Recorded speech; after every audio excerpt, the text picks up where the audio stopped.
Hi friends, നമ്മളെല്ലാവരും ഇപ്പോൾ ചർച്ച ചെയ്യുന്ന ഒരു വിഷയമാണ് ഈ ഡ്രഗ് അഡിക്ഷൻ. വളരെ കൂടുതലാണ്.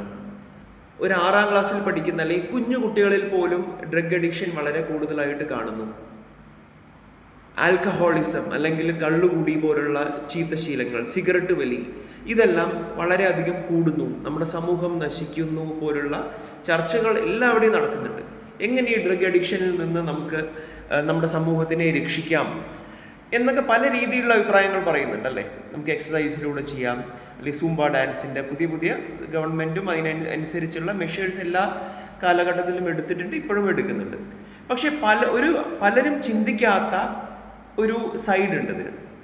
എന്തുകൊണ്ടാണ് ഇവർ ഈ അഡിക്ഷനിലോട്ടോ അല്ലെങ്കിൽ ഈ ആൽക്കഹോളിസത്തിലോട്ടോ മെജോറിറ്റി, എല്ലാറ്റിലും എക്സെപ്ഷൻസ് ഉണ്ട്, മെജോറിറ്റി ആൾക്കാർ എന്തുകൊണ്ടാണ് ഈ അഡിക്ഷനിലോട്ട് പോകുന്നതെന്ന് നമ്മൾ പലപ്പോഴും ചിന്തിച്ചിട്ടുണ്ട്. അതിനുള്ള one of the major reason, ഏറ്റവും പ്രധാനമായിട്ടുള്ള കാരണം എന്ന് പറയുന്നത് അവർക്ക് വേണ്ട അംഗീകാരം കിട്ടുന്നില്ല. അല്ലെങ്കിൽ അവർക്ക് എന്തോ കാരണം കൊണ്ട് അവർക്ക് സന്തോഷിക്കാനുള്ള ഒരു വകയും അല്ലെങ്കിൽ ജീവിതത്തിൽ ഒരു പ്രതീക്ഷയും അവർക്ക് കിട്ടുന്നില്ല. ഒരു ടെക്നിക്കൽ ടേംസിൽ നമ്മൾ പറയുകയാണെങ്കിൽ നമ്മൾ പറയില്ലേ, ഇപ്പോൾ ഡോപ്പമൈൻ അല്ലെങ്കിൽ സെറോട്ടോണിൻ പോലുള്ള ഹോർമോൺസ്, ഇത് നമ്മുടെ ബ്രെയിനിൽ ഉണ്ടാകുമ്പോഴാണ് നമുക്ക് ഹാപ്പിനെസ് കിട്ടുന്നത്, ഒരു സന്തോഷം കിട്ടുന്നത്. ഇപ്പോൾ കുടുംബത്തിൽ, ഇപ്പോൾ ഭാര്യ ഭർത്താക്കന്മാരുടെ ഇടയിൽ, അല്ലെങ്കിൽ പാരൻസും കുട്ടികളുടെ ഇടയിൽ, അല്ലെങ്കിൽ വയസ്സായ ആൾക്കാരും അവരുടെ മക്കളുടെയും ഇടയിൽ നമ്മളിപ്പോൾ സംസാരം തന്നെ വളരെ കുറവാണ്. കൂടുതലും നമ്മൾ മറ്റുള്ളവരുടെ തെറ്റുകൾ കണ്ടുപിടിക്കുന്നു എന്നല്ലാതെ അവരുടെ ഒരു നല്ല ക്വാളിറ്റി നമ്മൾ പുകഴ്ത്തുകയോ കാര്യങ്ങളോ ഒന്നും ചെയ്യുന്നില്ല. പക്ഷേ നമ്മൾ ആലോചിച്ചിട്ടുണ്ടോ, നമ്മളെല്ലാവർക്കും നമ്മളെക്കുറിച്ചൊന്ന് നല്ലത് പറയാൻ അല്ലെങ്കിൽ നമ്മളെക്കുറിച്ചൊരു നല്ല വാക്ക് പറയാൻ കൊതിക്കുന്ന മനസ്സുള്ള ആൾക്കാരാണ് നമ്മൾ എല്ലാവരും. അപ്പം നിങ്ങളായാലും ഞാനായാലും ഒക്കെ ഒരാൾ നമ്മുടെ ഒരു പോസിറ്റീവ് ക്വാളിറ്റി പറയുമ്പോൾ നമുക്ക് വളരെയധികം ഒരു സന്തോഷമാണ്. ആ സന്തോഷം എങ്ങനെ വരുന്നു?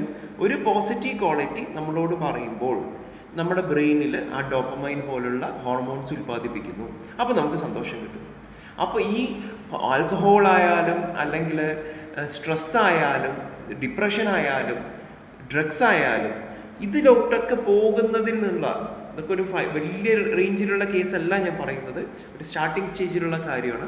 ഇതിൽ നിന്നൊക്കെ ഒരു പ്രൈമറി ഫസ്റ്റ് എയ്ഡ് എന്ന രീതിയിൽ നമുക്ക് അതിൽ നിന്ന് രക്ഷപ്പെടണമെങ്കിൽ ആദ്യം ചെയ്യേണ്ട കാര്യം നമ്മൾ വ്യക്തിയിൽ നിന്ന് തുടങ്ങണം, അല്ലെങ്കിൽ കുടുംബത്തിൽ നിന്ന് തുടങ്ങണം. ഒരു ഭാര്യയും ഭർത്താവുമാണെങ്കിൽ, ഭർത്താവ് കുടിക്കുന്ന ഒരാളാണെങ്കിൽ ഭാര്യ ജസ്റ്റ് ഒന്ന് അയാളെ പുകഴ്ത്തുക. ഈ കുടിക്കുന്നതിനെ കുറിച്ച് പുകഴ്ത്താനല്ല, അയാളുടെ എന്തെങ്കിലും പോസിറ്റീവ് ക്വാളിറ്റീസ് പറഞ്ഞിട്ടോ, അയാളൊരു നല്ല കാര്യം ചെയ്തു കഴിഞ്ഞാൽ അത് എടുത്ത് പറഞ്ഞിട്ടോ അങ്ങനെ പുകഴ്ത്തുമ്പോൾ അയാൾക്ക് വീട്ടിൽ തന്നെ ആ ഒരു സന്തോഷവും അംഗീകാരവും ഒക്കെ കിട്ടുകയാണ്. ഇത് കിട്ടാത്തത് കൊണ്ടാണ്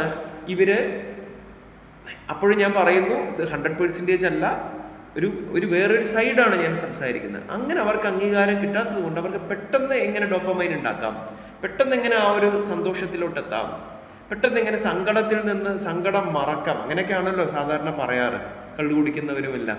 അപ്പം അങ്ങനെയാണ് ഇവർ ഈ ഒരു ഇതിലോട്ട് പോകുന്നത്. പെട്ടെന്നുള്ള ഒരു സന്തോഷത്തിന് വേണ്ടിയിട്ടും പെട്ടെന്നുള്ള ഒരു സങ്കടത്തിൽ നിന്ന് രക്ഷപ്പെടാനും, പെട്ടെന്ന് ബോധം കിട്ട് കടന്നാൽ മതി, ഒരു കാര്യവും നമ്മൾ ചെയ്യേണ്ട ആവശ്യമില്ല പെട്ടെന്നൊരു ടെൻഷൻ വരുമ്പോൾ. അപ്പോൾ നമ്മൾ ചെയ്യേണ്ട കാര്യം നമ്മുടെ കൂടെയുള്ളവർ, ഹസ്ബൻഡ് ആയാലും അല്ലെങ്കിൽ മാതാപിതാക്കളായാലും കുട്ടികളായാലും അവരെ ഒന്ന് പുകഴ്ത്തുക. ചിലപ്പോൾ അവർ ചെയ്തത് അത്ര വലിയ കാര്യമൊന്നും ആയിരിക്കില്ല, എന്നാലും എന്തെങ്കിലും പോസിറ്റിവിറ്റി കണ്ടുപിടിച്ച് അവരെ പുകഴ്ത്തുക, ഒന്ന് എൻകറേജ് ചെയ്യുക, മോട്ടിവേറ്റ് ചെയ്യുക. അപ്പോൾ അവർക്ക് നമ്മളെ ഇഷ്ടമാകും, നമ്മൾ തമ്മിലുള്ള ബോണ്ടിങ് ഇഷ്ടമാകും.